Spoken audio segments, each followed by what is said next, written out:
जय माता रानी। दोस्तों, माता रानी की कृपा सदैव आप सभी पर बरसती रहे।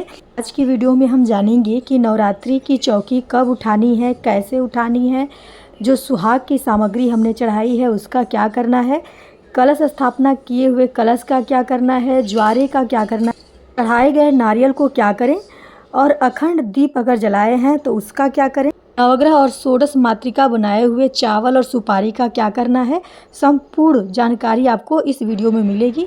इसके लिए आपको वीडियो अंत तक देखनी पड़ेगी। नवरात्रि की पूजा की जो चौकी है वो हमेशा 10वीं तिथि में ही उठाई जाती है। आपके यहाँ जब भी कन्या पूजन होता हो या अष्टमी या नवमी को, कन्या पूजन करने के बाद, हवन करने के बाद माता रानी की विदाई कर लेते हैं। उसके बाद 10वीं तिथि में पारण करते हैं और माता रानी की नवरात्रि पूजन की जो चौकी होती है वह भी 10वीं तिथि में ही उठाई जाती है।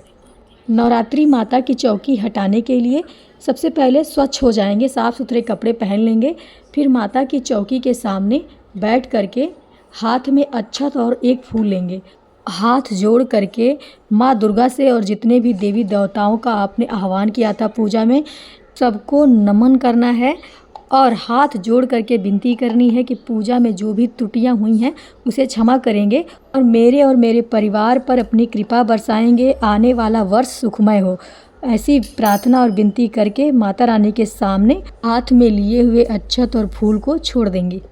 पूजा की जो चौकी है उसको अपने हाथों से हिला देंगे माता रानी का नाम लेते हुए। इसके बाद जो आपने कलश स्थापना किया है, कलश को अपने तरफ झुकाते हुए हिला देंगे। के बाद चौकी पे यदि आपने अखंड ज्योत जलाया है तो अखंड ज्योत अगर जल रहा है, उसमें तेल और घी बचा हुआ है तो उसे बुझाएंगे नहीं। दीपक को उठा करके अपने पूजा के मंदिर में रख दीजिए और जितना भी घी और तेल है उसे जलने दीजिए। अब माता रानी की जो हमने प्रतिमा या मूर्ति रखी है पूजा में, उनको उठा करके मंदिर में स्थापित कर देंगे। जी की जो प्रतिमा या मूर्ति हमने पूजा में स्थापित की है उनको भी उठा करके मंदिर में स्थापित कर देंगे। यदि आपने सुपारी से गणेश जी की स्थापना की थी तो सुपारी को भी उठा करके आप मंदिर में रख दीजिए।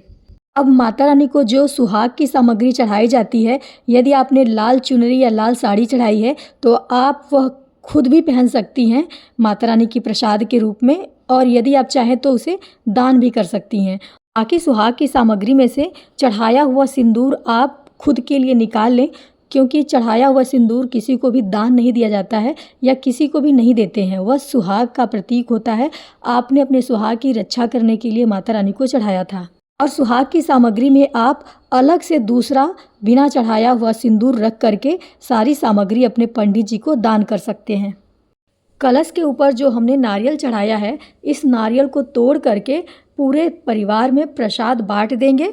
बहुत से लोग जानकारी न होने के कारण चढ़ाए हुए नारियल को पंडित जी को दान दे देते हैं, लेकिन ऐसा नहीं करना चाहिए। यह अपने परिवार में ही प्रसाद के रूप में ग्रहण करना चाहिए। कलश के अंदर जो हमने हल्दी का गांठ, सुपारी और सिक्का डाला है, तीनों को निकाल लेंगे और अपनी तिजोरी में या पर्स में रख लेंगे। और जो कलश में पानी है, आम का पल्लो डाल करके वह पानी बाथरूम को छोड़ करके पूरे घर में छिड़केंगे। घर के बाहर भी छिड़काव करेंगे। यह पानी बहुत ही पवित्र माना जाता है। कलश के ऊपर जो हमने प्लेट में चावल रखा है संपूर्ण पात्र के रूप में, और जो षोडश मातृकाएँ बनाई है यदि आपने, वह चावल पंडित जी को दान कर देंगे। यदि आपको पंडित जी न मिले तो आप किसी भी गरीब को दे सकते हैं। और यदि आपने सुपारी से नवग्रह बनाया है और माता जी को जो सुपारी चढ़ाई जाती है, सारी सुपारी को आप धो करके दोबारा पूजा में यूज कर सकते हैं। अगर आपको यूज नहीं करना है तो वो सुपारी भी आप पंडित जी को दान कर सकते हैं।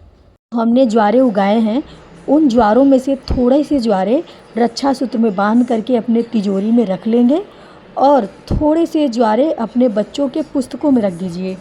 और कुछ ज्वारे आप अपने पर्स में भी रख सकते हैं, अपने पूजा के मंदिर में रख सकते हैं। और जो बचे हुए ज्वारे हैं उनको बहते हुए पानी में प्रवाहित कर सकते हैं। और सबसे अच्छा तरीका है कि आपके घर में कोई भी प्लांट है, उस गमले में बचे हुए ज्वारे डाल दीजिए। ज्वारे मिट्टी के साथ मिलकर के खाद बन जाएंगे और किसी के पैर में भी नहीं लगेंगे। और यदि आप चाहें तो उन ज्वारों को मिक्सर में चला करके उसका जूस निकाल करके सपरिवार प्रसाद के रूप में ग्रहण कर सकते हैं। नारियल के ऊपर जो अपने लाल कपड़ा या लाल चुनरी चढ़ाई है, इसे भी आप पंडित जी को दान कर सकते हैं या अपने पूजा में दोबारा से चौकी पे बिछाने के लिए इस्तेमाल कर सकते हैं। और जो रक्षा सूत्र बांधा है, उस रक्षा सूत्र को आप बच्चों के या अपने अपने पति के हाथ में बांध सकते हैं माता रानी के प्रसाद के रूप में। माता रानी को जो भी हम फूल चढ़ाते हैं या अपने मंदिर में रोज़मर्रा की ज़िंदगी में भी जो फूल चढ़ाते हैं, उन फूलों को इधर उधर या कूड़ेदान में नहीं फेंकना चाहिए।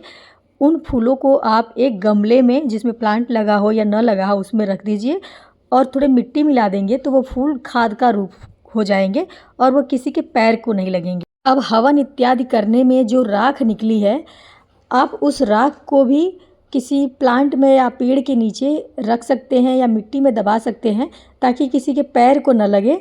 अगर आप बहते हुए जल में प्रवाहित करेंगे तो जल को वो प्रदूषित करेगा। इससे अच्छा है कि शुद्धता बनी रहे और वह राख किसी के पैर को भी न लगे, तो आप अपने किसी भी प्लांट में डाल दीजिए।